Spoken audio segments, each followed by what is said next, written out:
Welcome to Practice Talk, a deep dive into the world of healthcare practices, where we invite team members to share strategies to make your work life easier. Now your host, Lacie Ellis. Welcome to Practice Talk, brought to you by People in Practice, where we specialize in digital marketing, website development, SEO, and so much more. I'm so excited for today's discussion as we dig into the topic of high-tech clinic workflows with a human touch with my guest, Rebecka. Rebecka has been nominated by Grin as an outstanding team member, and the Grin specialist that nominated her specifically said, and I quote, "She is a highly positive team member who is always willing to help." Rebecka began working in orthodontics in 2011 and joined the WRO family in 2015. She is the lead clinical assistant and is extremely passionate about helping patients find their smile. Rebecka's natural ability to connect with people helps her build strong patient relationships. She also enjoys guiding her team to improve and pushes them to be the best that they can be. Welcome, Rebecka. Hi, thank you for having me. I'm so excited to be here. I'm so grateful that you have taken the time to join me and kind of geek out a little bit on orthodontics, a world that I absolutely love. So, I'm excited to chat about how your office is utilizing technology and kind of the role that you play in that innovation. So, let's dive in. I would love to have you walk us through the workflow of a new patient in your office and what steps do you utilize the actual Grin technology within that? So, the way new patients work at our office is we have them come in, we don't let them check in, we show them how to check in, and then they get a tour of our office. They start by showing our certificates, just kind of validating us and who we are. We also, I work for Dr. Ortega, and he's really great at teaching us to be mini orthodontists. So he likes us to go above and beyond. We have an extra degree, a specialized orthodontic assistant. So we show those off as well. We're like, hey, we did the extra work. This is what we do. We show them the scanners. We do have a lab in our office, so we do 3D printed models. We make retainers. We show them pretty much everything. And then once they go into our consult room, our treatment coordinator will say, hey, so it looks like you're ready to start treatment. Let me talk to you a little bit about Grin. So, it's great because we get to see you from home. We don't actually have to see you in the office. If you have any questions, an emergency bracket pop, broken bracket, pokey wire, anything like that, we just help guide them over Grin. Hey, this is what to do. Oh, no, you can't fix that. Let's have you come in. Whatever we can do to help them save that time from coming into our office. People are busy. They don't want to come in all the time. So we help guide them over Grin, or we call them up and, hey, it's Rebecka. How can I help? So Great. So the technology for Grin with your office isn't implemented prior to them coming into the practice. Because I know some offices use it to do the patient intake or do a virtual exam or something like that. But you specifically, you guys are using it once the patient is in the practice. correct. Okay. So our treatment coordinator will talk about it. And then my job with Grin is I take care of the patients that are coming for the week. I'll go ahead and sign them up, and I'll send them a message like, hey, I just sent you this link. Make sure you sign up. That way we can keep an eye on you from home. So Great. once they come in, they get bonded or aligners. We give it to them. We'll go over the instructions. We'll do the first scan with them. Okay. That way they know and they get it done. Great. And so every single patient that starts treatment with your practice goes into the Grin system. Lately, we've been doing aligner patients. We were finding braces patients were having a little bit of trouble keeping up with it just because they're like, they're on, we should be able to come in. So we don't want to make it any more harder than it is. So we're like, okay, if you don't want to do it, that's fine. We'll just have to schedule you in the office. However, it might take time from your day because it's helpful to see the scans versus you having to come in. But And then are you monitoring those scans as they come in, or do you take turns as team members, or who is monitoring the information once you get it? so I'm in charge of Grin. I'm I pretty much, every time a scan comes in, I let Grin do their job. I also don't want to step on their toes. I let them do their job, and then if they need me, they'll flag it. I go in there and I'm like, hey, so and so, I'm so sorry this is going on. How can I help? What can I do? Yeah. And they'll reach back out. So I'm always checking it. When I'm out though, I do have a backup. All the girls know how to take care of it, so they help me. Perfect. So I'd also love for you to give us an overview of how your clinic functions, since I know you're the clinical lead, starting with how you welcome a patient back for their appointment and just kind of, do you work in columns? Do you work, how do you guys function as a back office? Yeah. So whenever a patient comes in, usually if it's a new patient, like we're putting braces on or delivering aligners, whatever the case is, we'll go up there and talk to the parent like, hey, my name's Rebecka. I'm going to be assisting today. I'm going to have them come on back, and it's going to be about an hour wait. You can either wait in the back or go run, grab some coffee, come back, whatever you want to do. Sometimes I'm a little cheesy and I like to joke around. So I'll be like, if you want to leave them here, we'll have them help us clean or something. So they get a good laugh. We bring them back and we just get started on working. And I forgot the other question. No, that was perfect. I just love to kind of do you work in columns so that you all have your own chair, and are you in that chair every day, or do you kind of switch that up, or how does that function? No, that was getting a little hard to work just in columns because it was so and so has column one, I have column two. The way our doctor does it is he'll kind of stagger appointments, but there's set appointments that he'll do. So like bondings we'll do like at 9 or 10, or we'll do them at 1 or 2. So he puts those in columns. So not everybody would be grabbing the same thing. So we just kind of, if a patient's here, just go ahead and grab them. If they're early, talk to me about it. That way I can figure out where we're at in our schedule and it doesn't make us fall behind. One thing we pride ourselves at in our office is bring patients back on time. We know patients' time is valuable. My time is valuable. Your time is valuable. Everybody's is. So we like to stay on time. So if I see like, hey, that's going to run us back a little bit, this patient's on time, take the patient that's on time versus the one that's early. So everybody gets seen. Perfect. I love that. I've worked in both settings. I've worked in offices, started as a chairside assistant, and I worked in offices where we didn't have columns. And then I've worked in offices where we did. And truly, I found it just depends on the team what's a better approach for that practice. Because the practices that I've worked in that like we had a great rhythm in the back, and it was just like, I've got the next one, you've got this one, everybody was grabbing their patient and going, that worked for us. And then I've worked in offices where there wasn't great teamwork in the back, to be quite honest. And it was really helpful to have columns so we could see who's actually on time and doing, who's here and like showing up and doing the work versus somebody who's maybe not pulling all of their weight. It was a little easier to tell when we were in columns with that specific group of people because we could pinpoint where some of the issues might be. And it may have been a training issue, I don't know. So I really think every office is different. And that's why I think it's like, it's a beautiful thing to learn about a practice because every practice just runs and functions so differently. It's its own little organism. I agree. My job as lead, I'm a leader first before I'm an assistant at this point. So I empower my assistants, not my assistants, but I empower our assistants to be the best they can be. They're always saying like, "Oh, we want to be like you, as great as you are." And I'm like, "No, you don't want to be me. You want to be better than me. What can I do to get you there, and how can I push you to be better?"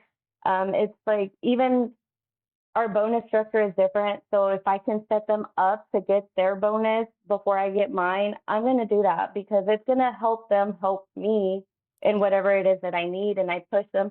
There's nothing in that office that they don't know how to do. So I make sure of that from the beginning, like, hey, you're going to ins, the outs, everything. So you can't come to me and say, I don't know how to do this, because then we sit down, we have a training. I'm always checking in on them. Hey, how can I help? Where can I strengthen you Yeah. and help them get there? That is the sign of a true great leader is that you really care about their success more than your own. And by doing that, you get to see your success as well. So I really commend you for that. That's not always an easy thing to do. No, no, I've worked in offices where, girls are catty, and it's just how girls are, honestly. But When they start from the beginning, we're not doing that. If you have a problem, we can sit down, either you talk to them one on one, or the three of us are sitting down and we're having a conversation about what it is that's bothering you. We don't want to let it fester. We don't want you one day to explode and just, so where can I help? What can I do? I'm always constantly, and it's not even just with the assistant, it's wherever I can fit in. Hey, how can I help you? Hey, what can I do? And it just makes our office go by better. Yeah. Our thing is communication. Tell us if you're having a bad day, tell me, and how can I help? Yeah. So I love that. I think the offices that nail communication tend to struggle less with the issues that I mean, you're right. It's a, primarily a group of women working together, and that's not always an easy thing. And I think when you just cut through the crap, so to speak, and just say it how it is, and let's have open dialogue, and like, we're going to have bad days and some of us are going to have great days, and where can we help when somebody is struggling? I think that's like, let's be honest, we spend more time with this collective group of people sometimes than our own family. So if you don't enjoy where you're at and what you're doing, you should probably be somewhere else, you know? So I think I think making sure that everybody's having a good experience and enjoying what they're doing is like number one, and then great communication, and then taking great care of your patients. Like it just all flows together. So it sounds like you guys are it doing makes it go smoother. yes, for sure. You know, I'm not gonna say we don't have our days. We all have our days, so it's fine. But we just keep it going. I, our group is the type that we may get mad for like 5 minutes and then we forget what we were mad about. So we just keep moving. We're like, oh, sorry about that. I apologize and move on. I'm really big on accountability as well. So I'm like, hey, let's check that. So Absolutely. So, we like to get questions or comments from our listeners and our people in practice clients about our topic. So, let's listen to our first question. How does your team manage emergencies within your busy schedule? that's a great one. With the holidays, there's always emergencies, and we just got through a holiday. So again, if they're on Grin, I have them, hey, go ahead and do your scan. Let me see what I can help with. If they're not on Grin, our landline is textable. So they will shoot us a message, hey, pokey wire, broken bracket. We ask them either way, hey, send us a picture. So they send us a picture and we call them up like, okay, this is how we can walk you through it. If they still can't get it, we're like, you know what, just come on in. We always figure it out. We always make time for our emergency patients. You also don't want to be with a pokey wire jabbing in your cheek. So we're like, hey, if we can do it real quick, let's take care of it. We don't want, them suffering or anything. So Sure. So, do you have like an overflow chair that you can triage if somebody does need to come into the practice? Are you putting them in an overflow chair? Or do you have places to put them within your schedule? so we do overflow. Um, we run we used to run 3 columns, but one of our assistants came back from maternity leave, so we're 4 columns across now. So we have the availability for 6 chairs. So we're like, just put them in overflow. We will figure it out. It will get taken care of. Um, our treatment coordinator had actually started as an assistant. So she also, if she sees it and she's not busy with a consult, she'll say, hey, come on back. Let me take care of you. So That's they're very, very helpful. I'm the biggest proponent in the world on cross training because I started as an assistant. I've worked in the lab. I loved the records room. I was in there for a hot minute and loved it. And then I was a TC. I've been at the front desk. I've been a marketing coordinator. And honestly, it just helped me be better because I understood what somebody else was going through. And it really helps, especially that so many offices have that like front back, little bit of a clash between the front and the back.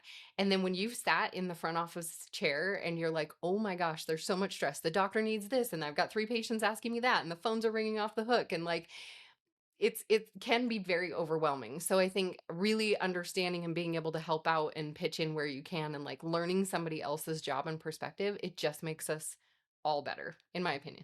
Absolutely. I completely agree. Dr. Ortega is really big on cross training just because it's also, as a clinical, you know what it's like when the front just throws patients in and it's like, we don't have the capacity, but we'll make it work. So them knowing working in the back and then transitioning to the front, it's also helpful to say, oh, that's going to make someone, not happy. So let me not do that, but let me offer you this time to not put us in that predicament. Yes, I love that. It's easier. Yeah, for sure. All right, let's listen to our next question. It feels like we struggle with doctor time every single day, and we have tried so many different systems for this, and none seem to work. Do you have any tips or tricks for this? We struggle with that one as well. So, I mean, I'm pretty sure every office does. We try to talk about it in the morning meeting. So, if a patient has a question that where they've already stepped away from Dr. Ortega or the parent does, we'll make a note of it so that when their next appointment comes around, we'll at the morning meeting bring it up. Hey, parent had a question about when Johnny's getting braces off, or whatever the question may be, so that we know he's going to be caught up right here. What can we as a team do to keep the office moving and not just having to wait for him? When it's a treatment, a consultation, then sometimes, parents will have a million questions, but our treatment coordinator is fully trained to answer any question they may have. So if it's something that she doesn't know, then she'll just excuse herself, go ask, or she'll say, hey, I'll get the answer for you. He's really caught up right now. I'll give you a call back with that answer. So they're at ease and they know. That's perfect. Yeah, we always, I think all orthodontists love to just share this knowledge that they've gained. And it's just like for them, like this is exciting for me because you and I get to geek out about this world that we live in. I think they're just so excited to share all this knowledge that they have, especially in the exam room, because it's like a fresh audience for somebody to listen to Yes. what I'm saying.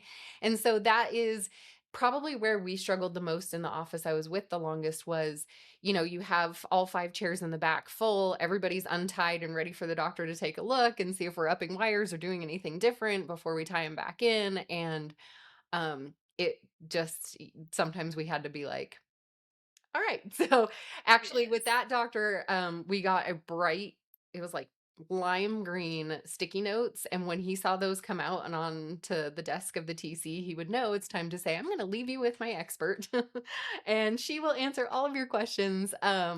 Because I think is that is to me, that's the most challenging part of doctor time is when they're in the exam and you really need them in the clinic. Because otherwise you can, as the clinical lead, you're probably, if you've got him in the back, you're directing him, okay, this patient's next and this one. And like he knows where to go because you're telling him. Is that kind of how it works for you? Yes. Well, sometimes, if the treatment coordinator, she spends time with them first before Dr. Ortega goes in there. Mhm. So she'll come out and she'll let me know, like, hey, so my patient has like a ton of questions. He's going to be caught up with me. That then lets me know I need to clear this clinical bay out before he goes in there so it Yeah. doesn't waste our time. We're not wasting the patient's time. Yeah. So we'll have him come by, take a look at everybody. That way he can go into his consult, do what he needs to do. And by the time he's out, there's like a whole new set of patients out. That's smart. That's actually, I think we could have done better in the office I was at the longest in like me as the TC. We didn't have a clinical lead in the office I was with the longest. So it wasn't as easy for me to go to one person and be like, hey, this is going to be a long one or like, so I think probably having that person in the back just kind of working that flow is probably one of the biggest keys to managing that doctor time because then you guys can work together in this is what we have coming up next and this is what this is what we've got going on. So um I'm thinking that Absolutely. through that You they need a know, clinical lead in there. my the girls I work with are great. I love every single one of them, and they all know day in and day out what I do. And sometimes when they don't see me, they know I'm taking care of stuff. So they take it upon themselves. I tell them, hey, you're not only a mini orthodontist, but you're also a mini lead. Like I want you to take that initiative and figure it out on your own. Not that I'm going to leave you stranded, but I'm here to help. But I push them to think on their own. So when I am caught up and the TC comes back there and she's like, hey, we have a chatty patient, they know, okay, we need to clear this way out. Once Rebecca's available, we'll let her know and, we'll take care of it. So they're very, very helpful and they know how I run things and how I do things. So they're on it. I have That's great. I have to brag on them. They're so great. I I was gonna love say, it them. sounds like you have the dream team. So congratulations, because that is not what Thank I'm you. hearing in multiple practices lately.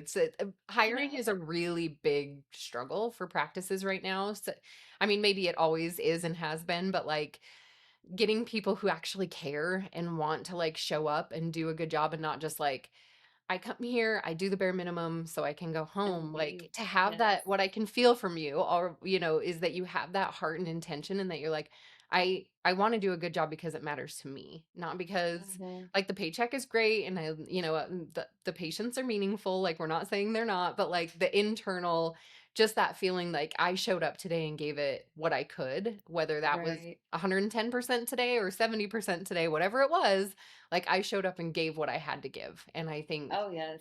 I think that's a really hard quality to find in people these days, just It saying. it truly, truly is. It took us a few years to get where we're at now, Mhm. honestly.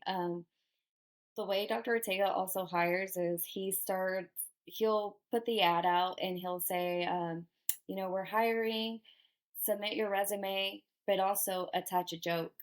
So that's our sense of humor. So we love to laugh, we love to joke around and do all the fun stuff. We don't want patients coming in and saying, "Ugh, this feels like such a drag to come Mhm. in," and we don't like it. We want them to come in. We love our patients. So we if we know an assistant, like if they're reading that and they bypass that, then he's like, then they weren't a fit. But if someone sees it, they submit their joke, then they will, and we'll like, okay, cool. So let's have them come in. Let's all meet them, and so they'll come in. We'll meet them. We'll see if they kind of mesh with us, and if they do, then we're like, all right, let's bring you back for an interview, and I'll stay with them one on one as well and tell them like, hey, this is what we expect here and this is what we like. So we set that already from the beginning. Yeah, I think clear expectations right from the jump is like one of the biggest keys. And the For doctor sure. that so I've told this story before, but on the podcast, that I was actually working in a photography studio, and I did pictures for this same family over and over, and the mom would bring her kids, and they had like I don't know 4 or 5 kids, and so I got to know them really really well. And one day she was like, my husband's an orthodontist and is looking for an assistant, would you be interested? And I'm like, no. Like not even a little bit, no thank you. For some reason, I thought you just looked at people's tongues all day, and that really grossed me out. And so I was like, no. But I loved her. She was the sweetest. And so I was like, yeah, I'll go in and just talk to him. And it was just, there was, it was very informal. I just went in one day and just like talked to him and like talked to the staff. And he had me like sitting down and was showing me how to pass instruments. I stayed for 2 hours and put in my notice that night for my job. So I think you can find good people anywhere. I think it's more about finding like the personality and like you said, if they tell a joke and they like grasp onto the fact that that's just like something that who we are, and it's like some cheesy ridiculous joke, we're like, yes, that's our girl, we want her.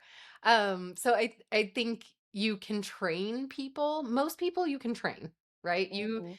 Most people are smart enough to pick up if they've done something over and over and over and learn a skill. What you can't train as easily is like that Yes, care and that intuition and the heart that it takes to show up every day and see, what, 80 patients? Like it's a lot of work. absolutely. It's not just assisting either. Right. I feel like we're like counselors as well. We have patients that come in and they tell us their personal problems and what they're going through. And so we try to be there for them. One thing we did implement last year is we check in on patients, not, you get your regular, like, hey, here's a care call. You got your braces on. Cool. No, we send videos. So we have an office phone. Hey, Johnny, you got your braces put on last week. I hope everything's great. Your soreness is gone. Let me know how everything is, how I can help. Yeah, If you have any questions, please feel free to reach out. And patients love that. Like, absolutely. we have to get with the times, honestly. So, Yeah, that's great. So, my last question is going to prove what a true marketing geek I really am. But I am wondering, how does your office educate your community and your potential patients about the technology that you're utilizing? How do you get that message out there to people? So we usually do the 7 and up campaign. Mm-hmm. Yep. So we do push that. We do a lot of community events. This past year was kind of rough, so we didn't do so many, but we do try to get in where we can with the schools, with the community, anything there is. If there's anything that we can sponsor, we will. We do like trunk or treats, and we'll sponsor the candy. We'll sponsor the bags and put in brochures, and they're like, hey, just because your child still has deciduous teeth, then doesn't mean that you can't be seen. We want to see what's going on, what we can help with. So we try to really spread that word once we're doing marketing. So we'll give things out. We'll give like little cards, postcards that say, hey, when you're ready to start treatment, here's $250 off. Come see us, So we have a mascot. I don't know if you're not following our Instagram, please do. It's White Rock Ortho. I will do that right when we're done. We have a mascot. His name is Rocky. Okay. It's usually me in there, so I'm always in there. And whenever we go do events, you'll see me like, hey, with Rocky and spreading the word, giving out toothbrushes, little whatever we can. So how are you educating people about Grin? Because that is a big differentiator. Not every office is utilizing that level of technology. So are you able to, educate your community that makes you guys different in any way? We do. I believe we have it on our website where it says like, hey, we use Grin. Okay. We also, I don't know if y'all know this, but they have a really great lead capture system going. So when we do go do events, we take a little QR code like, hey, scan this code, and it attaches to Grin. So if they're like, hey, we want to do a consult, but we don't want to come in, then they'll offer to send over the scope. Hey, great, no worries. We don't have to see you in the office. We're going to send you a scope. It has, we call our scope the remote scope because it's WRO. So cheesy, I know, but I love it. We'll say, hey, like, we're going to send you our remote scope so that when you get it, you could do the scan. We don't have to see you, but Dr. Tay is able to see your scans and, let you know, hey, I think everything looks great. Whenever you're ready for a consultation, where we're at, or do another scan in 3 months and we'll take a look and see what's going on.